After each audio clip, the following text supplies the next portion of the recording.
Welcome back to the Armchair Attorney podcast. I am your host, Matthew Leffler, the Armchair Attorney, a real-life lawyer who has a love for all things supply chain.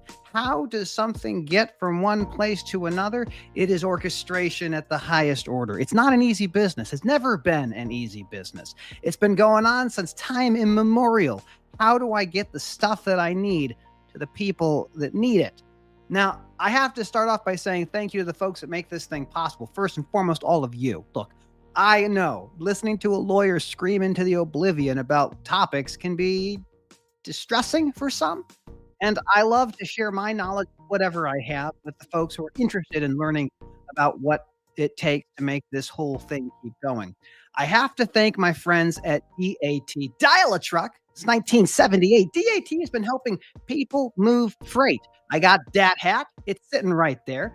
I also have a DAT logo. Where is DAT logo? There's DAT logo. And you know what? I didn't plan this, but when you put my floating disembodied head on the screen, it kind of looks like it fits the coat. That's all unintentional. It's all the mystery and the magic making content. Now, I've been doing this for a little while. I'm not the biggest or the best, but I'm trying my best to bring you information, what you should know.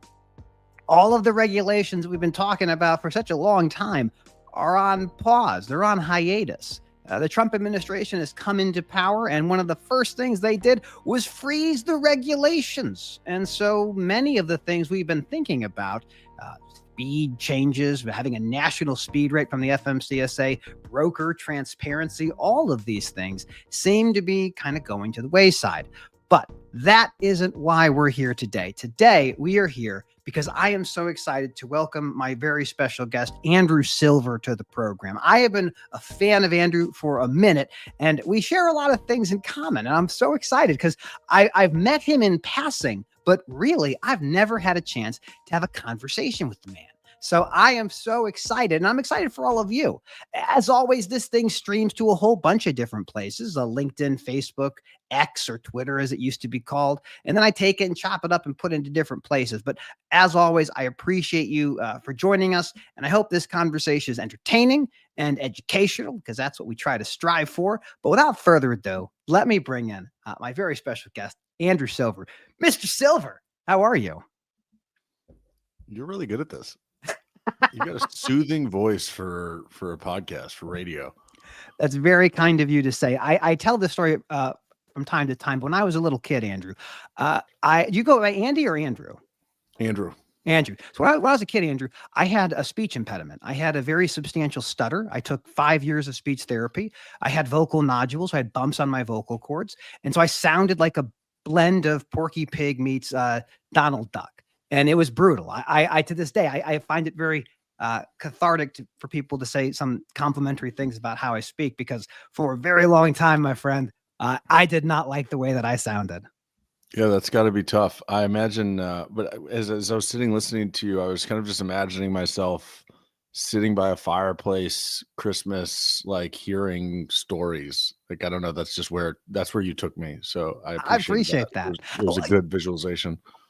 I find this like creation of content to be so interesting, and you have become so incredibly successful and prolific. So you are the host, the founder of the Freight Pod.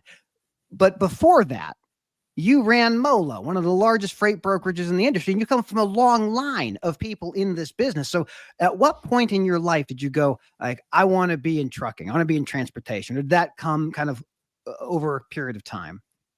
Yeah, so it was early. I mean, it was a product of my father and stepmother starting Coyote in 2006. I was 16 years old at the time, and I was, I don't know, I got in trouble a lot, and I was very financially motivated and wanted to, be successful, and had an opportunity to work for them in the summer. And I started actually on winter break in 2006, like December 19th of 2006. So like, just kind of fell in love with the competitive nature of it, and the idea that you didn't need some fancy degree. I didn't love school. I was okay at it, but I just didn't enjoy studying a lot of things. And instead saw that I could get on the phone with truck drivers and Yeah.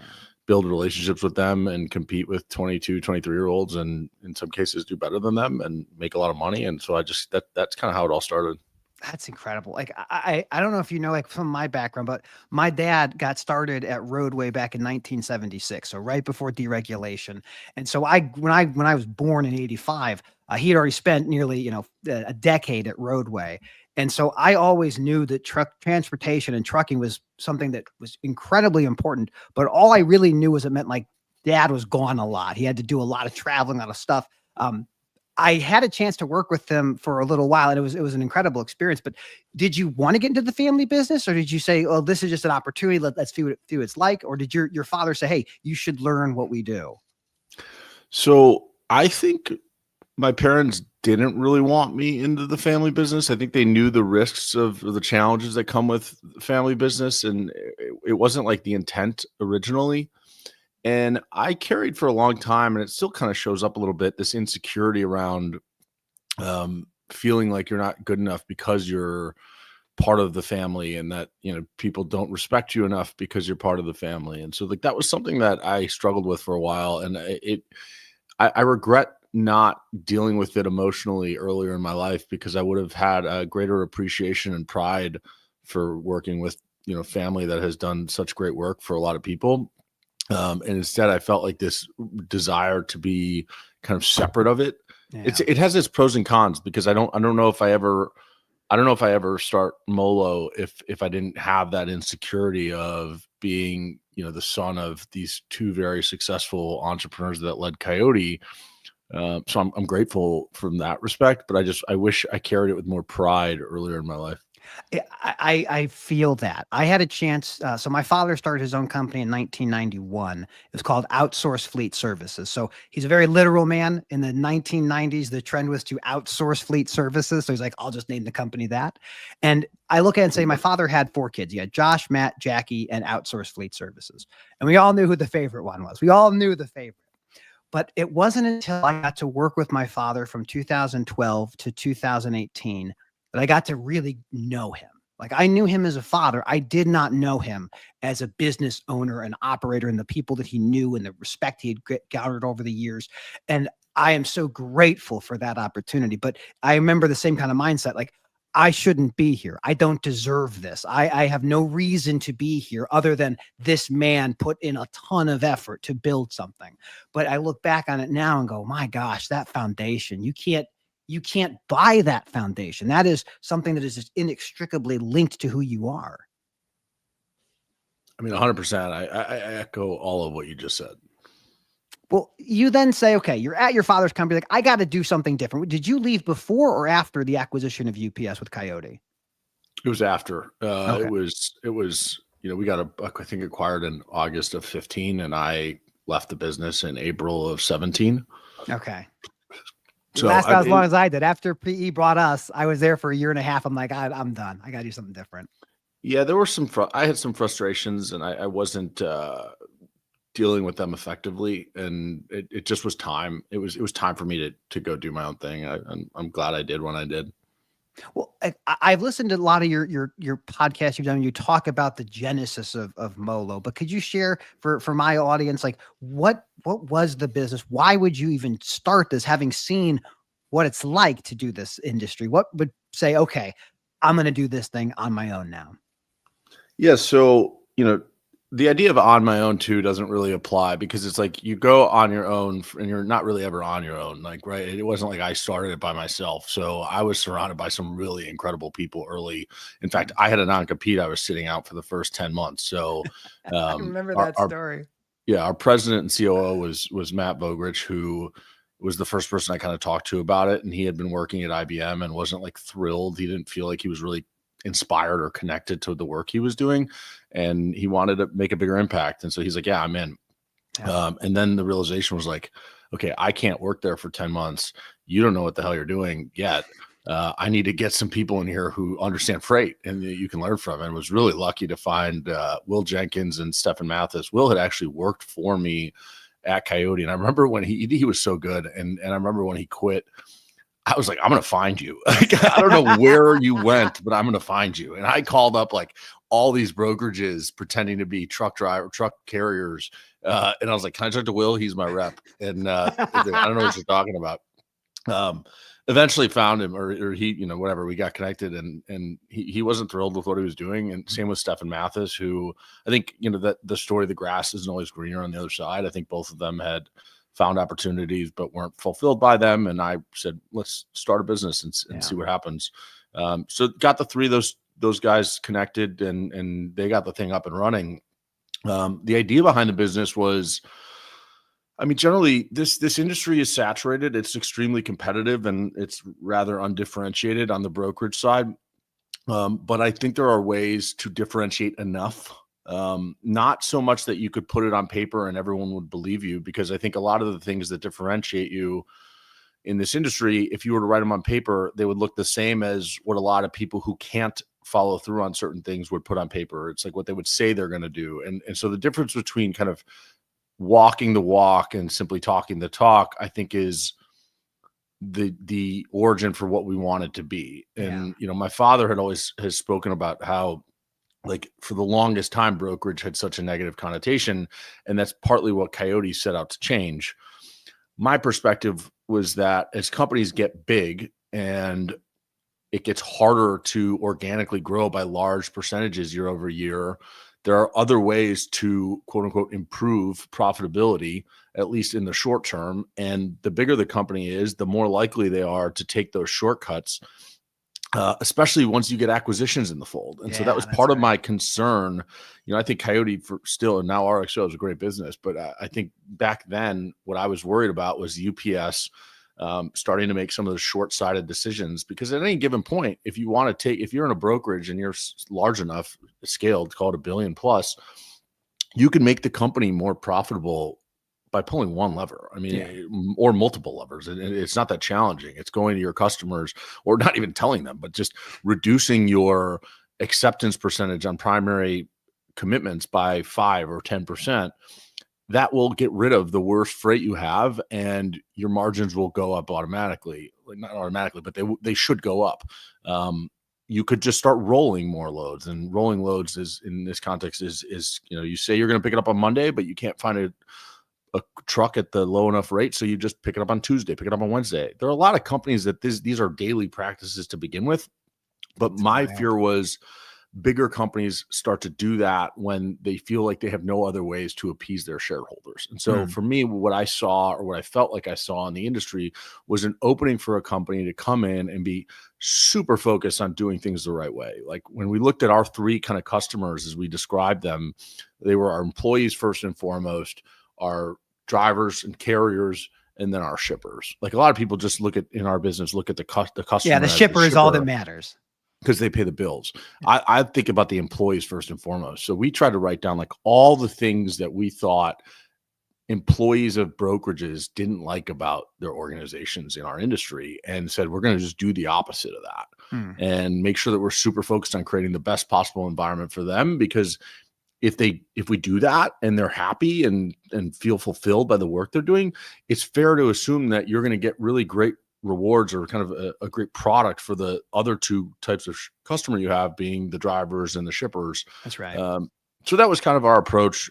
Maybe I'm rambling a little bit, but just wanted to give you the 2 cents. I love Will. This really helps me better understand what Will's doing now with Journey. This is a guy who spent his career helping build great teams, retaining great teams. And that's what the name of the game is in any of this business. Like, it astonishes me to an extent, the turnover rate we see from not just from customers and motor carriers, but employees in this industry.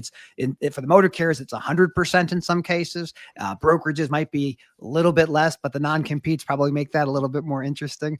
I want to pull the thread on the non-compete. What do you think about those things? Do you love non-competes? Dude, I'm sitting on both sides of the non-compete. I had non-compete going into Molo, and I have a non-compete coming out of Molo. And my non-compete now runs through November 1st of 2026. We're hoping to get some things changed, but I'm fortunate for the time I've had.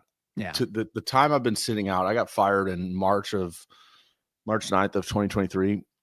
So it's been almost 2 years, and it's crazy. Time flies. It was very slow for a while, but I was really angry for a while, and I was just not in a good headspace. And I think having that time away from work away from feeling like work was a big part of my identity I'm really grateful for it because it gave me the space to do work that I think I needed to do kind of in here. And if I hadn't, I think I'm in a much better position to be a good leader in my next venture than I ever would have been if I was still at the helm at Molo. And I think there were a lot of things that I wasn't doing well. And getting fired gave me the space to kind of examine that and really take accountability for the things that I wasn't doing well. And I just feel much better about it now. So This is one of the things that I admire so much about you is that like you're so open about these struggles. And I think non-competes is a good thread to kind of pull a little bit further because this is something that affects 30 million Americans. It's not like it's a freight thing or a sales thing or a construction thing or a medical thing. It's everybody except for lawyers. We're generally immune to them, but there are certain caveats. But you talk about these things publicly, and a lot of people have the non-compete or a non-solicit or something else, and they are so frightened about even speaking about those things publicly. And you bring this kind of story to the public attention. I think that's incredibly valuable because it does show people that we're not struggling alone. Even if our struggle we have is individual, there are others who have to deal with this same thing. And I want to just flag what you mentioned about the identity. We as Americans are so it's so common for us to conflate identity with what we do. Like the first thing you meet somebody, I do this. It's like, well, I can't do that anymore. I struggled with this massively. I fixed trailers for money. That's what I did with my father. I was good at fixing trailers for money. And then I was legally prohibited from fixing trailers for money because it was a sale of a business. And just like, like you sell a business, you have a non-compete. And I had to completely re-identify myself. I had to be something different. And it was really hard for years to come to grips with that. And I feel like we share that kind of interesting chapter in our lives as you figure out, okay, I'm not this thing anymore. What am I now? Yeah. So I think there's two conversations to have here. And one is kind of, I've seen you at front and center on the conversation of, are non-competes okay? Should they exist? And what does that look like? That's one conversation. The other conversation to me is through my lived experience of having a non-compete. And I spent a lot of time sitting feeling like I got screwed over, like I lost out on a bunch of money. I was angry and I was persecuting everybody in my mind of, we wouldn't have never signed this, wouldn't have never. That's too many double negative. But my point is, like in my head, I just was so angry and frustrated and playing this victim mentality. And like, I wasted a year of my life with that. Like, you're going to have people you agree to something with a company and, you have to follow through on that sometimes. And my point in bringing up the second type of conversation is that we don't have to be a victim of our circumstances. Like we don't have to confine ourselves and make ourselves miserable because we signed something that says we can't go work in our industry or do this and that for a year or for 2 years, or in my case, it was for 5 years from the date that we sold. The moment that we realize that like nothing should be able to impact us unless we allow it to impact us is the moment you kind of free yourself of that and give yourself the power to take control and use your life how you want to. Like I can choose to have the perspective that I got screwed over and that I'm a victim and that woe is me. And I'll walk around miserable all the time. I can also choose to have the perspective that like, this has been time for me to do work on myself. This has been time for me to try new things like starting a podcast. This has been time for me to get to know people in a way I've never gotten to know them before.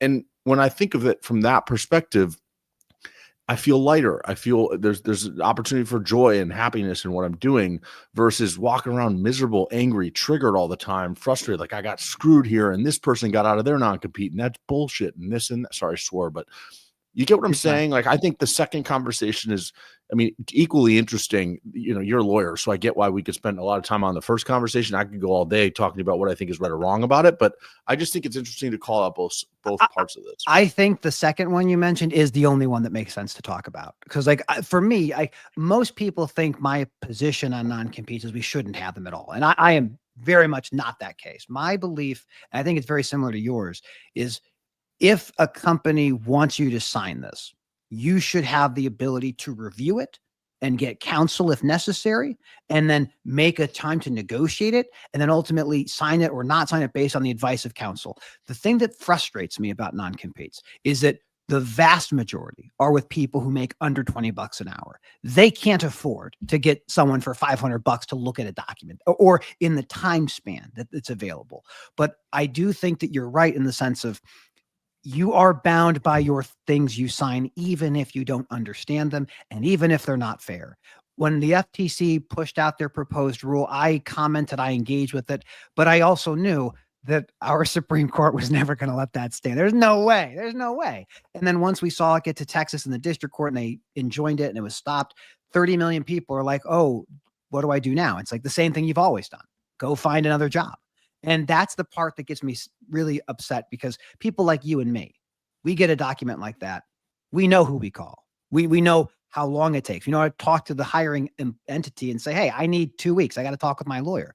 Most people don't. And that's the part that makes me sad, is that we get these people who are not in a position to negotiate and put into a place where they don't understand and can't afford to stop it.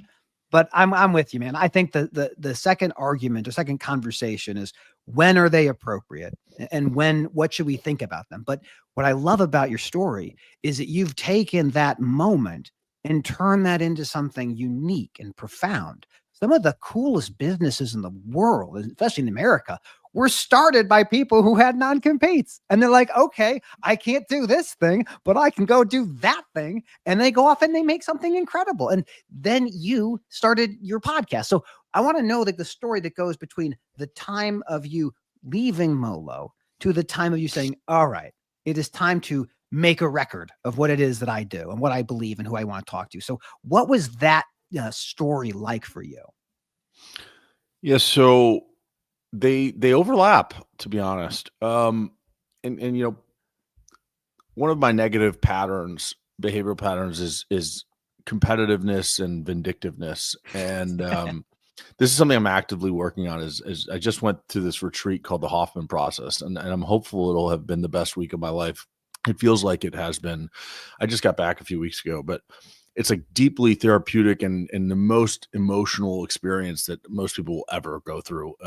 It's meant to really get you in touch with your emotions and understand your negative behavioral patterns. And so I've been very aware of mine now. And my point in bringing this up is two of mine are competitiveness and vindictiveness. And so if I feel like I've been screwed over by something, I naturally get vindictive. And now I see a path to not be that way. But in any case, the origin of the podcast, I initially wanted to do it while I still worked at Molo. And I was just I spent a lot of my time at Molo recognizing how undifferentiated the space was and trying to think through, how can I connect with our potential customers and potential employees in a way that is unique to how my competitors are doing it. And that's why I started posting on LinkedIn as frequently as I did when the pandemic hit. I just saw it as a place to be more open and authentic and transparent than other people historically had been. And that started to pick up pace and you know, build a following doing that. And my next thought was like, what if I were to have a podcast? And I wouldn't make the podcast about Molo. I would do what I'm doing now, which is interviewing other companies. I'd shine the spotlight on other companies and other individuals who are starting businesses, but it would give me an opportunity to weave into the conversation things about Molo. And I think there are a lot of great things about Molo. So if I weave those things in, people will naturally be interested in our business and it might get us more opportunities. So like that was the originating thought behind me starting a podcast. In fact, when I posted 2 years ago that I was going to, I'm pretty sure I still worked at Molo when I did. Wow. That was met with friction, and I was not supposed to. There were controls that people wanted, and I understand public company. You got to be careful about what you say publicly and whatnot. And for me, I'm kind of a wing it type of guy, so there's risk in that. And so once I got fired, I was frustrated, and so part of the vindictive nature was wanting to prove that like the podcast was going to be a good idea, and that if I did it, it would have helped our business. And then I ran into Paul Estrada, and we were at Food Shippers, and the idea of a podcast came up, and he said he was interested in starting one, and he was a really helpful catalyst to kind of get me out of my own head, to get that my dark side that tells me like, you're an idiot, you shouldn't do this, no one wants to hear what you have to say, like you're just gonna be pumping your own tires, building your ego, like all this stuff, or feeding it, like it's just that negativity. He was helpful to just giving me a kick in the butt to just say, let's just record. And so we started recording. Just start. That's all you gotta do is just start. That's it. Yeah. So that's what we did. And it he and I didn't work out just because we struggled to share the mic effectively, and that was fine. He's actually launching his own podcast now, and I'm going to promote it on my show a few times. That's awesome. And the thing has just really taken off in a way that it's a really fun thing for me now. It doesn't really feel like work at all. It's just, for me, it's an opportunity to connect with people and get to know them and share their story. It's cool. My favorite part by far is hearing from people like weeks or months after their episode airs, and there's like, I get so many messages about this, and like, that's awesome. I love that. People are like, I got customers because of it. I got new employees who applied to work for me because they really liked my story and they thought I'd be a cool boss. And like the idea that, our conversation is catalyzing those opportunities for people it's just cool. I enjoy that. I'm with you there. I think the thing that people kind of mistake is that businesses don't do business with other businesses. They do business with people. And how do you get to know somebody? Well, in this day and age, you get to know them through what they create, what they say, how they behave. And you give someone a platform to really talk about what it is that they're passionate about, what it is that they're trying to build. And that's just another way that is far, far, far better in sales than a bunch of money dumped into SEO or a really nice booth at a trade show. Like, if you do what you do, you become something that people are gravitating towards. And that's why I think what's so fascinating to watch your growth in this space and your voice and the different people you get on to talk. What was the moment you realized that it was going to work? What was that? Has that moment has clearly happened, but did there a moment happen? Go, oh, this is the right thing. This is what I got to keep doing. It's so funny because I think about that question in business a lot, and I could tell you exactly when I knew Molo was going to work. I don't know if I've ever thought about it through the lens of the podcast. I guess I'd probably say the Convoy episode was a really unique, where I was like, this is, in my head, I was thinking, we just really created some value for people, because they went under, and I think within 48 hours, we had recorded and published an episode with, I think, 3 former employees. And I mean, the episode took off. It got a lot of listens and downloads. And to date, it's the most listened to episode. But I've hated media my entire life. I've hated every mainstream media company, left or right wing. It doesn't matter. I think they're all biased and full of crap. And they have shareholders they have to think of. They have advertisers they have to think of. Yeah, and I just don't like the idea of catering a message. Give me the freaking truth. Like, give me what we deserve, which is the truth. And so I like that I have experience that allows me to see through some of the BS that people might try to articulate. In addition to that, it was cool to kind of get a few like experienced folks from Convoy on to a show overnight, and then publish it in a way that allowed the audience to digest what had just taken place with Convoy versus just an article. It is. I think I look at like the story of Convoy and the story of Yellow, and they're same year, both companies kind of fold up. And it's the story of one motor carrier who had been founded in 1924, made it 99 years, and another one of a freight tech company that had burned every ounce of venture capital money ever in their hands. And I had heard rumors that they had raised tens of millions of dollars from their own employees. And so they had people who had invested, and now their entire goal is destroyed. Leasing companies who had given Convoy thousands of trailers had no idea where the trailers were or how to recover them. And it just tells this amazing story that supply chain is, if anything, a dynamic business. It is fascinating in every way you look at it. It's incredible. I mean, you got to be like, Gotta love the pain to be in this business because it is just so fun to see the destruction and the creation happening simultaneously all the time.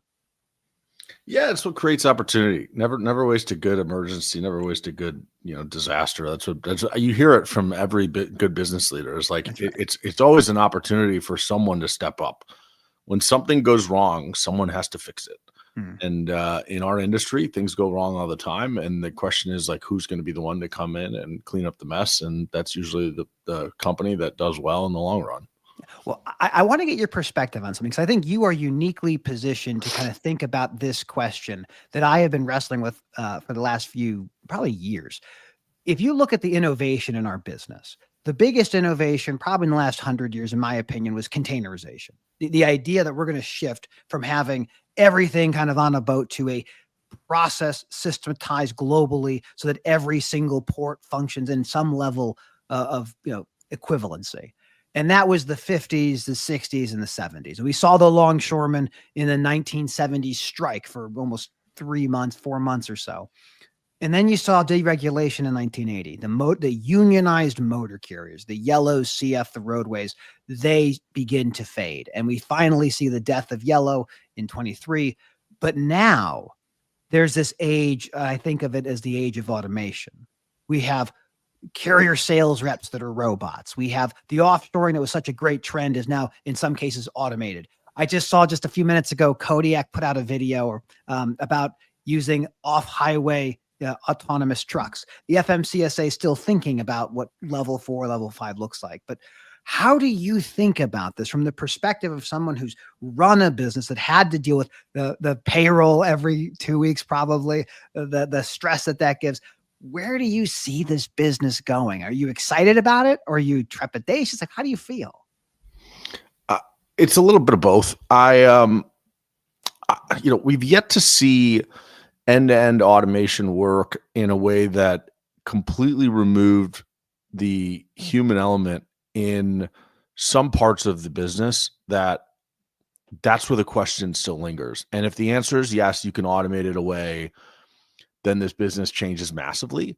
And if the answer is no, you can't, then things change marginally in terms of improvement and efficiency, but you still have people like littered through the organization in every type of role that exists today. Like when you look at the carrier rep role, for example, and you mentioned the carrier rep robots, I believe there's absolutely value in being able to take inbound calls with a AI agent, and take information in or give information out in an efficient way that gives the driver or carrier what they need and allows them to go on with their day, whether that's booking a load or choosing not to book a load or getting an updated PO number or whatever it is. Can it go the full 9 yards of, I don't know if that's the whole 9 yards. Can it go the distance? Can it do everything, right? Can it fully replace a carrier department? I don't know. That remains to be seen. And that's the thing that, like, I lean towards no. I lean towards there will always need to be people involved to orchestrate and drive the right decisions and behaviors for the bots. And there will always need to be people involved getting with managing, maintaining, building relationships with people on the other side of things. But I also had a conversation with David Bell where he talked through a world where, you're Matt Leffler Trucking and I'm Andrew Silver Brokerage, and you have an AI agent who talks to my AI agent and like does all the necessary work. And you and I just know that you're getting your loads from me and I'm getting your trucks. And maybe we go to dinner once a week or once a month. I don't know. Yeah. It's like, to what level will that be automated? I don't know. That remains to be seen. It's just so cool to think about this. Like, the goal of deregulation was to lower the cost for consumers. Carter said it would save $8 billion. And it absolutely did. It saved the money off of the labor of the workers, the mechanics, the dock workers, the truck drivers. And automation promises to save even more. No meal periods, no hours of service. And I look and go, this is inevitable, whether it's the middle mile that gets automated, whether it's the yard operations. And I just think, what will it look like in 10 years? And it just gets me so excited because we are going to watch an era begin and end in a way that most generations haven't seen in 40 years. It's just, oh, it's so exciting to think about what that chaos looks like for everybody who wants to get the things in 2 days or in 1 day at their doorstep. Yeah, see, that's where I've always kind of looked at the fully scaled automated truck with no driver as this like 5-year plus out window. I don't know if we're still at 5 years plus. It might be coming down, and it's hard to envision what that world really looks like, and whether it's automating the full end-to-end haul, or it's just the middle mile, or it's just the main highway period, and drivers get in to do the inner city stuff. I don't know, but yeah, it certainly has potential to be transformative, and I don't necessarily buy the idea that it's less safe. I think it's maybe proven to be more safe than human drivers. Not to say that there aren't hundreds of thousands of incredible drivers who are very attentive. There just are enough that are not, and they cause just as many problems. The other element to consider, though, is kind of the social response when the first automated truck gets into an accident and kills someone. Yeah. Will it be the first and represent a 0.00 who knows percent of accidents that it was involved in, and therefore be safer than all the accidents caused by people? Maybe, but what will the social response be, and will that be limiting to the kind of time to it being kind of a publicly available thing? This is what I get excited about this, because if you look at the out of service rates for commercial vehicles, like the national average is like 21%. So you're talking 1 in 5 trucks or trailers on the road. If you looked at them and said, is this thing safe? You'd say, oh, no, that's not safe at all. And people are like, oh, it's like just, random small thing. No, it's brakes, lights, and tires, like the things that make the truck and trailer stop. And if you think about autonomous, you cannot assume an 80% success rate. It has to be like 99%. So for me, it's like, we cannot as an industry have this many unsafe pieces of equipment, and yet here we are.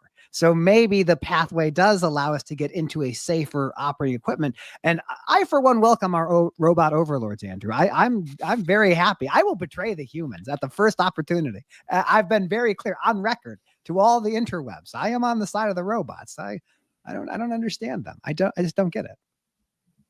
I don't know. As a lawyer, I think I'd be a little more concerned.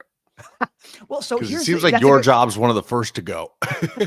So I love that you said, so when OpenAI first came out with ChatGPT, lawyers were using it to make demand letters. And then the American Bar Associations found out that non-lawyers were doing it too. And then the ABA is like, it looks a lot like you're practicing law without a license. And we stopped what they were doing. Now you can still get some legal things. We should be automated, Andrew. I am not going to disagree with you. We absolutely should be robots, but we protect our own profession and we make the rules. So we're more insulated than some people. See, that's the thing. People are always the problem. It is. It's right. Generally, when you get to the top of the ladder and realize who's making the decisions, they're not making them in the good of all people. They're making them to cover themselves, their family, their friends, whoever. That's right. That's a different conversation. I usually don't pull up a lot of comments, but Super Trucker here, Justin Martin, a few years, the doctors and lawyers will be automated before truck drivers. I disagree with you. I think the truck drivers are going to be automated before the lawyers for sure, and probably the doctors. I think the nurses or nurse practitioners, those can be automated with the tech that we currently have, but I could be wrong. I've been wrong before. Yeah, I mean, it's way too nuanced to just say lawyers will be automated before truck drivers, because what it really likely happens is we still need someone like you to put their glasses on and sound fancy make closing arguments in a courtroom. But can 90% of the work, the research, of the written nonsense or contracts be outsourced to robots and thereby diminish the number of lawyers by 50, 60, 70%?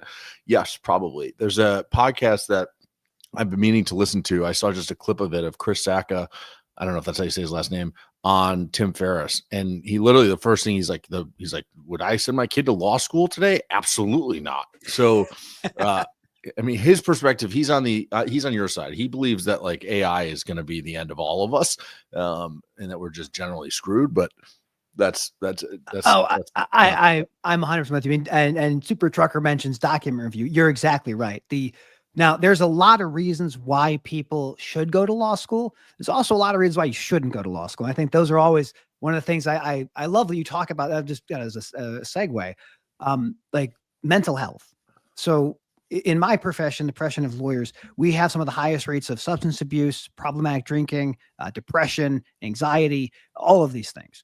And it's such a strange thing, people talking about their struggles with mental health. I've struggled myself with generalized anxiety, but it's very specific anxieties, but they term it generalized, and I respect that. But like, you've been also very outspoken about your own struggles with these sorts of things. Like how do you transition from talking about the world of business and companies to talking about the inner struggles of leaders or individual people generally?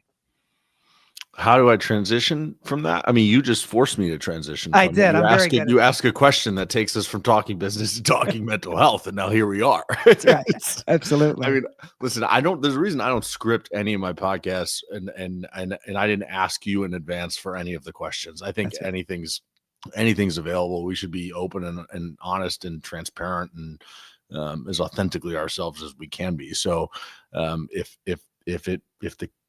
what I have found in business is that, like, for people to operate most effectively and to be the best version of themselves, they have to have all this stuff, or as much of the stuff in here, in order.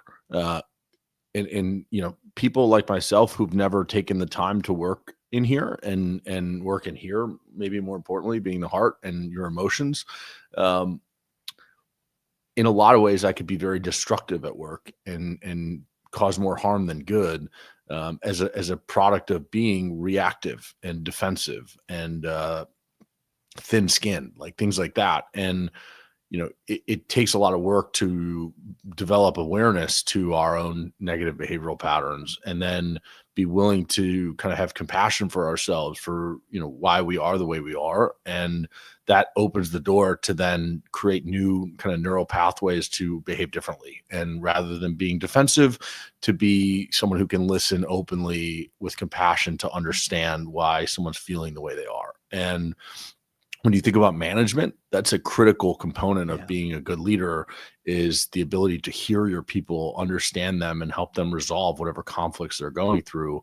So I don't think in my time as a business leader, I have been a good business leader. I think there are pockets where I've done well and motivated people and had very positive impact.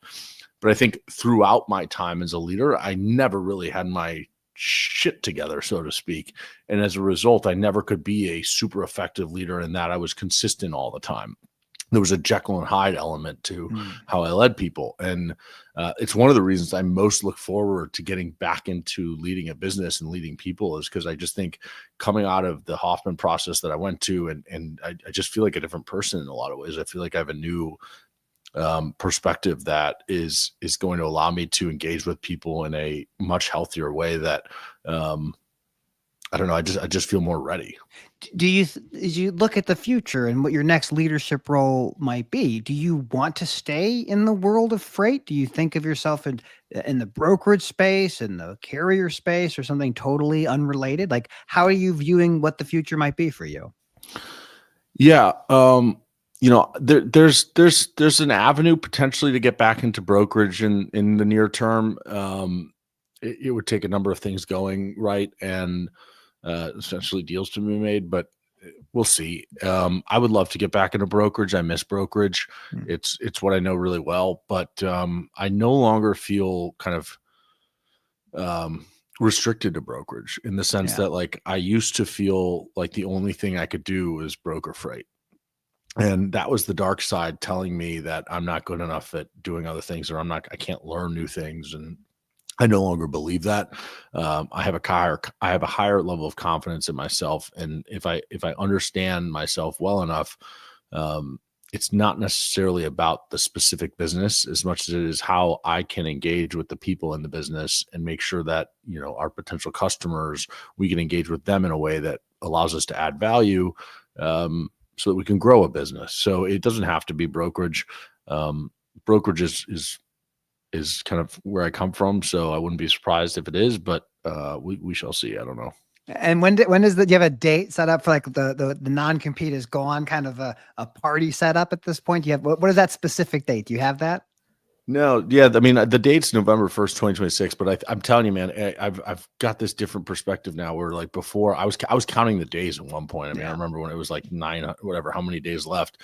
I don't know that anymore. It doesn't matter. And it may happen earlier, that we may end up getting something done that allows us to do something earlier. But if not, I'm okay with it. I'm really happy kind of doing the work I am right now, trying to build out the podcast into more of a media brand and find ways to bring people value in ways they want to digest it. Not everyone wants to listen to a 90-minute conversation between me and someone else. It doesn't mean that person can't get value from what we're doing. We just have to figure out a way to deliver the value to them in a way that they want to consume it. And you were mentioning that. So you're going to be doing a newsletter. What other kind of innovations are you seeing from the Freight Pod as you look to expand what you offer? Yeah. So a newsletter, a website that has all the episodes and kind of breaks them down in maybe a more thematic way that makes them, again, easier to digest other than just like this guest, this guest, this guest. Yeah. And, I've really contemplated the idea. Are you familiar with a website called The Athletic? No. What is it? It's a news site or media site that is kind of by athletes for athletes. So the only people who can publish articles on it are essentially professional athletes or not any former college athletes. Okay. Former too. I just, you have to have a certain level of kind of experience and status in the industry for your article to make the page. I don't know what the requirements are or who approves it, but it's not just like Twitter where anyone could go post. It's not LinkedIn where anyone can go post. It's meant to be curated by kind of the best of the best, which creates a place for really high quality content. And so my thought potentially was to take that idea and bring it to Freight. I like that. Leveraging my network. If I were to have every one of my guests that I've had 51 of them or something like that, probably 49, because I did 2 on my own. But if I had all 49 guests spend an hour or 2 or however much time just committing themselves to writing a piece that was focused on, I don't know, whatever they're best at or what they know most about in the industry or a lesson they've learned, whatever it may be. These are people who are very accomplished and have had a lot of success in their life. And if each of them was to put together a piece of content and we housed it all in one place, maybe at the Freight Pod website, like there's potential to build something there. And, I like that. Absolutely. So that's one thought that I've been toying around with, and I've talked to a few of my old guests about it to see if they'd be interested, and they were.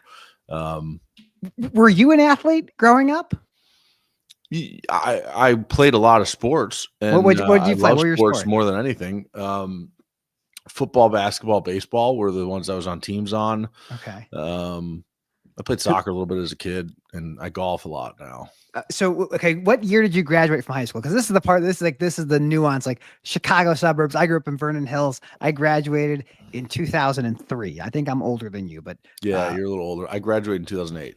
That's incredible. That's incredible.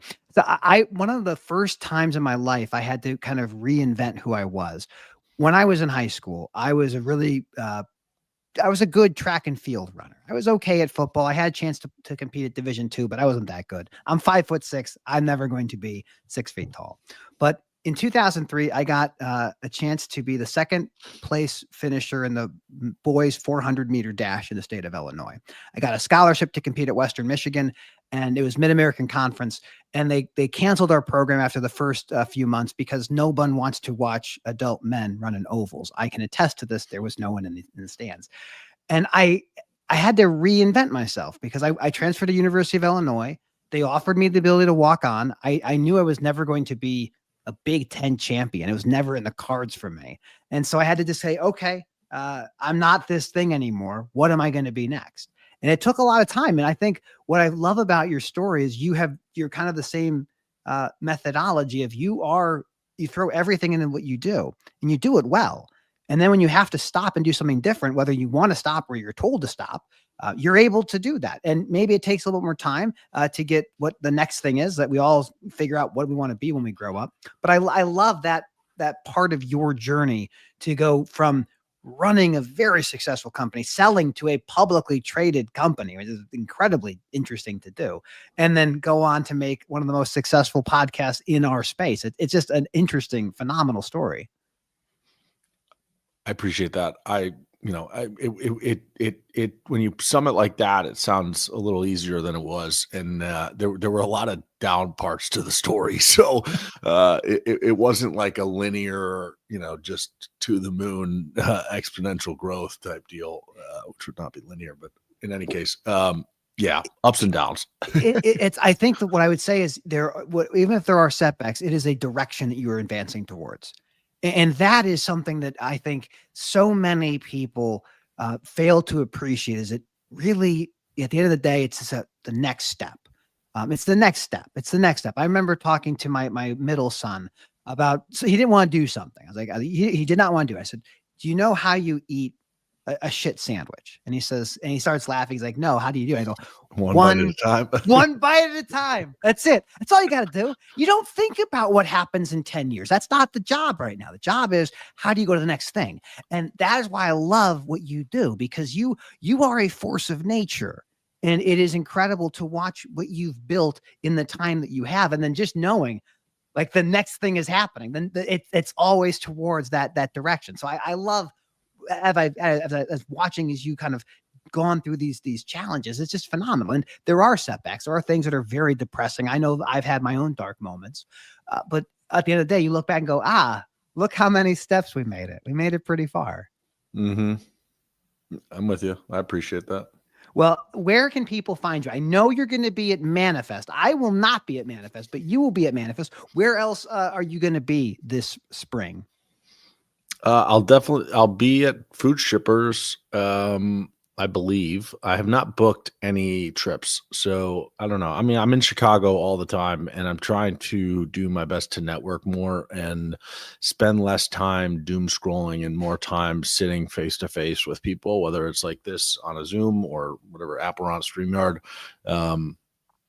or whatever. I just, so I'm around. I'm in Chicago, and the Freight Pod you can find wherever you like to stream it, whether it's, Spotify, Apple Podcasts, and soon to be a new website. And then if you want to watch the video on YouTube, it's plenty. It's available there as well. I will make sure to put those things in the notes. I would also, one of the big conferences I get really excited about, there's two coming up in the fall in Chicago. It'll be DatCon. That's a one. That's in Chicago? Yeah, buddy. They did it for me. That's my understanding. I mean, maybe that's not what they did, but I feel like it was for me.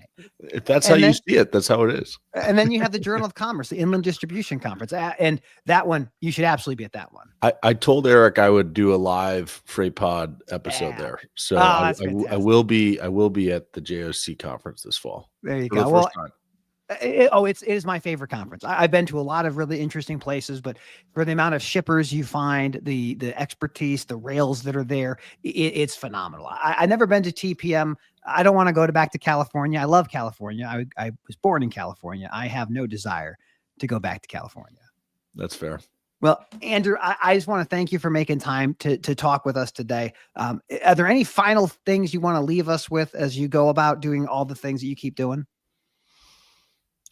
Any final things? No, I mean, I would just say for people that are, I don't know, my story is not one that, again, it's not just like up and to the right. It's ups and downs. And so like, if there's a lesson to learn, it's, pay attention to what's going on inside your head and, do the work you need to do to, be the best version of yourself. I think that, it's foolish for us to kind of walk around completely on our own trying to solve all our problems. There are plenty of tools out there and people available to talk to and get coaching and get help.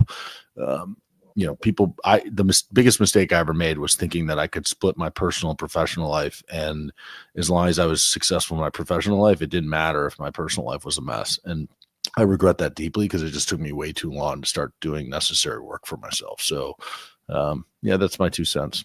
It's the story of the American supply chain. Do not defer maintenance. Don't defer maintenance on your trucks, your trailers, or your mental health. They're very important things.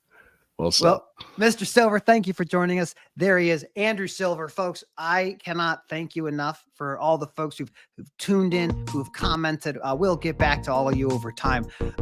Andrew Silver is somebody that I think all of you should be following if you're not already doing it. The story of this man who built an amazing company, sold it to a publicly traded business, then left and went off to start one of the most important podcasts in transportation. That's a cool story. That's a very cool story. As always, thank you to all of our listeners and our viewers, wherever you find this, in the Spotify, the Apple Podcast, or the videos. Thank you to my friends over at DAT, Dial a Truck, since 1978, helping truckers find loads. It is difficult to do even under the best of circumstances, but we need the freight to keep moving. You need those things. I need those things, and we'll keep getting them thanks to the efforts of people like Mr. Andrew Silver. Have a great rest of your day. We'll catch you again in the future at some point. Maybe the robots will have taken over. Maybe they won't. We don't know. We'll find out eventually. Have a great rest of your day. And then we hit the button that makes it all stop.